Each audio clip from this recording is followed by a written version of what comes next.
Alright, been like 2 years since this has been apart. Let's see what kind of luckiness is in here.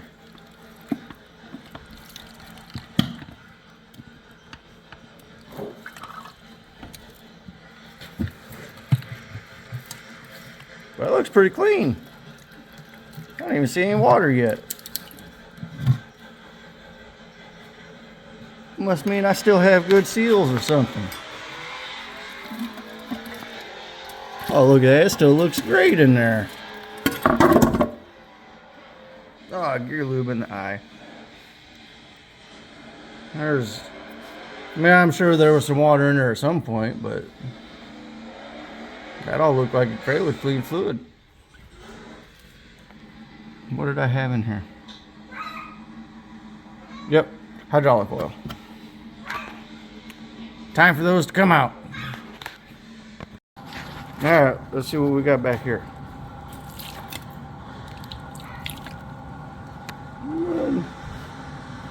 Oh, it looks pretty good.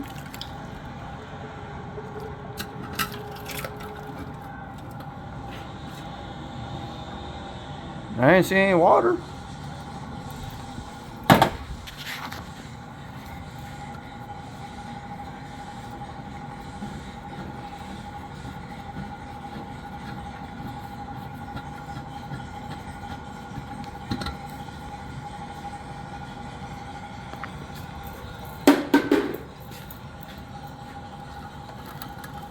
And oh, look at that. Again, I'm sure there was some water in there at some point. That might have been from before. Because this one did used to have a stock carrier in it, which is one that's in pieces over there. I mean, I welded it up and stuff, but yeah. So, getting rid of the 513s and going with the 456 in the rear. The front is getting rid of the 513s and going with a 430, which will give me, with my tire size, I think I figured it up like 3 miles an hour faster in the front. So hopefully it does what I want it to and not make it a pain in the butt. What I like about the 14 bolts, you don't really need to shim them because they got these standard nuts on the sides, so you can adjust your side to side load without messing around and taking out shims.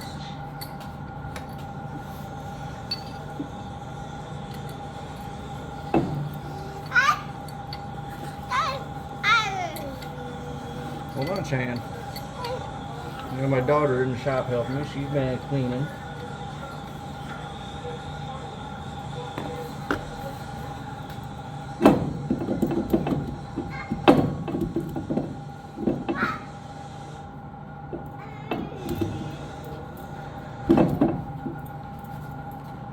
I think we gotta go a little more.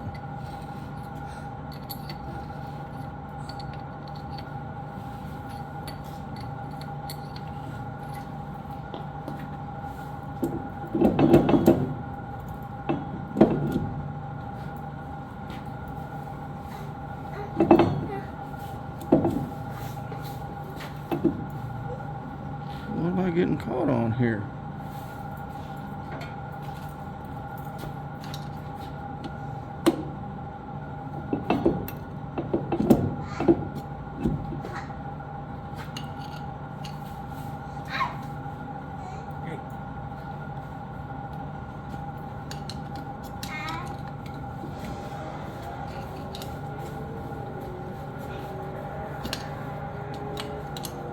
Really?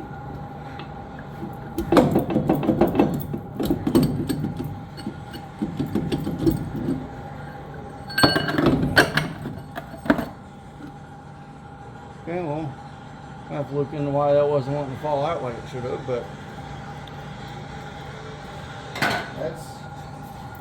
All there is to it. So, take out your bearing support caps, and you back off the spanners. That comes out, and then obviously the front side's a little bit different. But then the other nice thing about the 14 bolts, if you don't know, you take out these bolts and you just slide the axle shaft right out.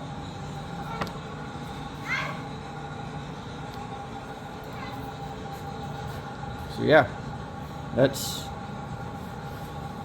the easy stuff's almost done. Then it's getting into the hard stuff. Okay, well, this is what? Phone back. You can't play with it. You got some drag racing going on the TV.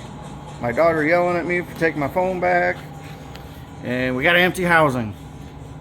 And I must have had my pinion too far out, too far in, because it was starting to chew it up. I found a lot of shavings in the bottom of it on the magnet. But I mean, considering I only drive it to church on Sundays, I think it was doing pretty good.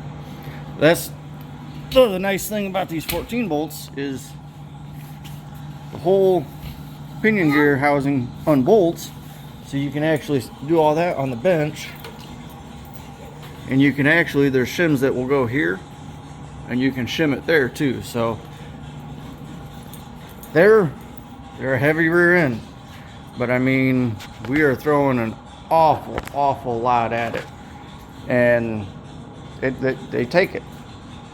The only thing upgraded to this rear end is the spool and the gears. Axles are stock, housing stock. It does have aluminum hubs on it to save on some weight, and the brakes, which I am still up in there on those brakes because they work, but man, I have put a lot of time into them. I feel like they should be a whole lot better than they are. But I talked to the people at Willwood, I talked to other people, they're like, no, you got it done right. I'm like, so I don't get it. I'm gonna try to go back through, maybe bleed them again. But they are, this past year, they were better than they had ever been. I do need to take a measurement on my shocks, because I should probably at least replace the rears. The fronts are still relatively new, and I believe in decent shape. They're not all beat up yet. But rear end's completely tore down as far as it needs to be, except for that stuff. So it's ready to start swapping everything out to go back together. Now I'm gonna start tearing apart the front end, because on the front end you've got to take all this off to get the axle out, to get the gears out. Fun. Alright, let's see if I can do this as good as I usually can. This is what everybody usually fights with when pulling front ends apart, whether it be a corporate 10 bolt, Dana 44, Dana 60. Pick right in there.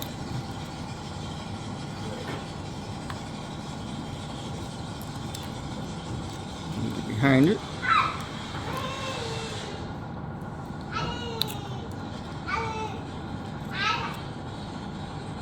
Are you driving mommy's car? That's not even done yet. What I'm supposed to be working on.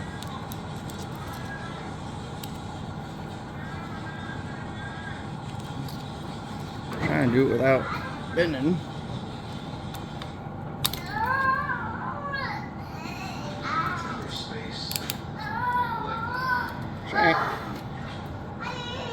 It's fine, leave it alone. My daughter's trying to get in the car and close the door and yell at me. And too much like her mama.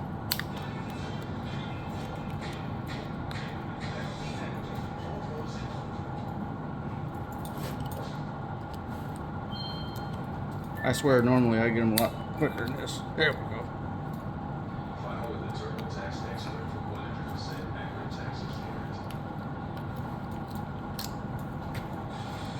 This one might have had some water in it, just a little crispy.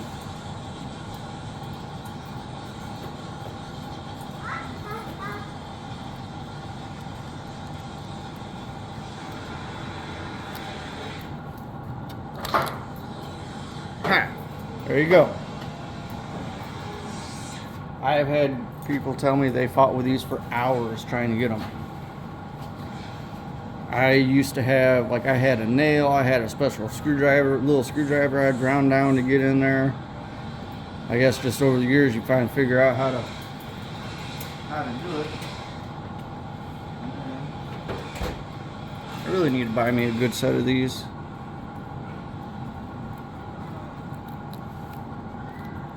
Because these ones suck.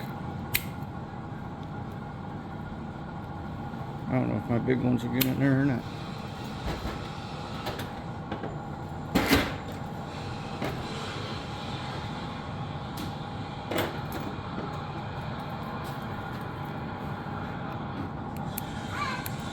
And seeing these ones.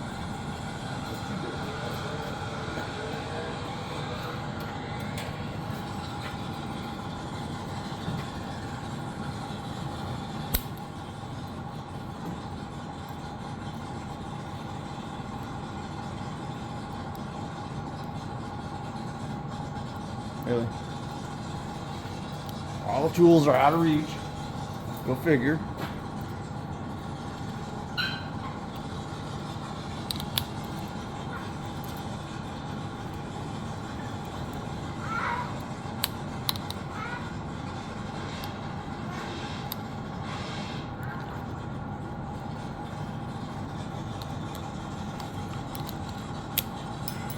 And dropping in all the dirt. Because, you know, that's good for it.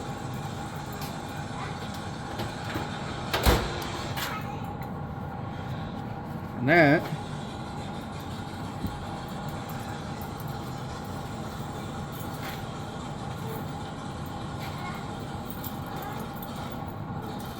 need out.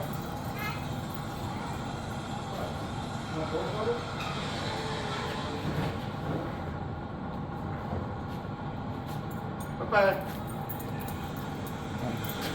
Okay.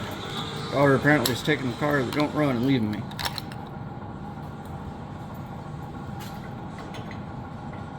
And even though I've done these a bunch of times, as I take all the parts out, I weigh them the way they came out, so I know they go back in the same way. You need to take some time to clean all this.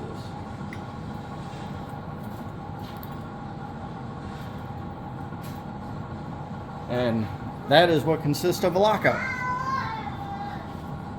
You've got your gear, which the spline's on the inside for the axle, spline's on the outside for the hub, and then that's the rest of the magic. And then now I'll get in there with the spanner socket, take those out, but I gotta take my brakes off, and then yeah, then I'll come back and show you a little more. Alright, I got a little carried away, but take out, focus, spanner nut, and then there's a thrust washer, another nut. The inside nut, you set your, when you put it back together, you use to set your bearing preload, and then the outside nut locks everything down, keeps it tight. You do that, then the hub comes off, and then take these 6 nuts off, which normally there'd be a backing plate with it. This just has a small bracket that holds the caliper. But then I'm sure I'll get a lot of slack for how I do this, but it's how I've always done it. It's how I was showed to do it. Bearing surface here, bearing surface here. Right in here is a safe place. Little tap, tap, tap. Take my broken screwdriver.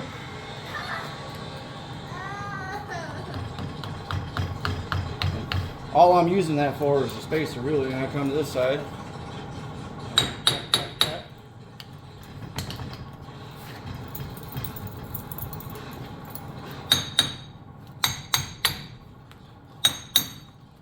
And then boom, there's your spindle. And then, after you do all that, you can finally, my this kitchen sticking out.